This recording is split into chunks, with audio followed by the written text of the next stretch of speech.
Assalomu alaykum aziz do'stlar. Albatta bu tavsiyam o'quvchilarga va boshqa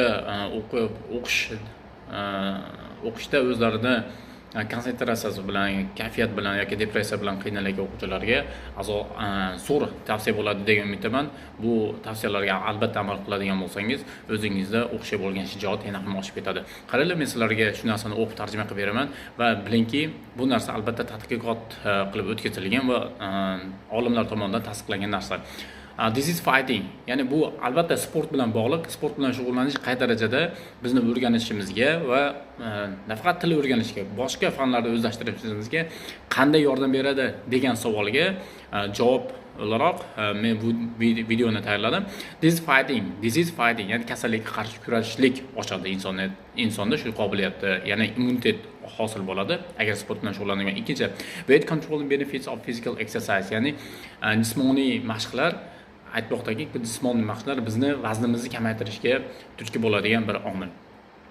Special aerobic exercise. Aerobic exercise asosan aerobika degani bir qator o'zingiz ham ko'rsangiz bo'ladi nimalar kirishini. Shu aerobic exerciselar bilan shug'ullanadigan insonlarda shu ikkita asosiy foydasi bor ekan. Demak, this is fighting, kasallikka qarshi kurasha olishlik va albatta weight controlling, vaznni nazorat qila olishlik immunitet hosil bo'ladi insonda. Va yaqindagina yana bir narsani aniqlashdi deb beryapti. Bu albatta yaqinda bo'lgan hodisa emas. Bu adashmasam shu 90-yillarda bo'lib o'tgan tadqiqot va uning natijalarini endi bizga yetib kelgan. Ya'ni meni qo'limga tushgan maqolada shu narsa ko'rsatilgan.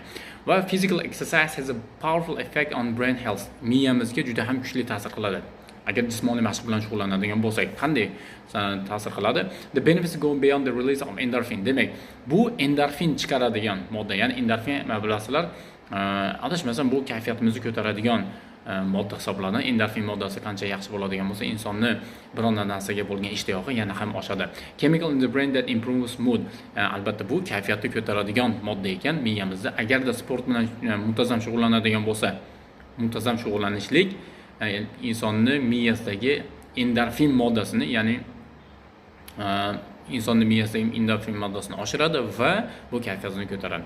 Exercise affects the brain's plasticity that's able to reorganize itself. Plasticity degani o'zini o'zi qayta tiklashlik xususiyati bor miyamizda. Agar sport bilan shug'ullanadigan insonlarda shu narsa tez hosil bo'ladi, ya'ni o'zini o'zi qayta tikkalash uchun yana aytib o'taman, tikkalash uchun qobiliyat hosil bo'ladi. And can reduce the age associated loss of brain tissue, ya'ni miya to'qimalaridagi qarishlilik xususiyati